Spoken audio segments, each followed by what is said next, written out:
Hello everyone, in this video I will show you how to fix Windows 11 update error 0x800f081f. First, press the Windows key and type CMD. Right-click on Command Prompt and select Run as Administrator. You need administrator rights for this method to work. Once the command prompt opens, type the following command exactly: dsm/online/cleanupimage/restore health, then press Enter. This command will check your system for corrupted files and try to fix them. The process may take a few minutes, so be patient. After it finishes, open the command prompt again and type this next command, sfc/scanno, press Enter again. This command scans and repairs any missing or damaged system files.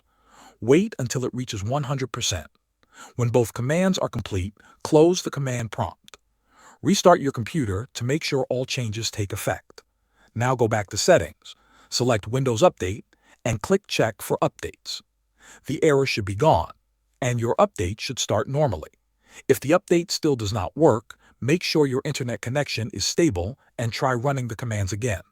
Sometimes a second run is needed to fully repair the system files. This method uses built-in Windows tools, so there is no need for third-party software. Thanks for watching.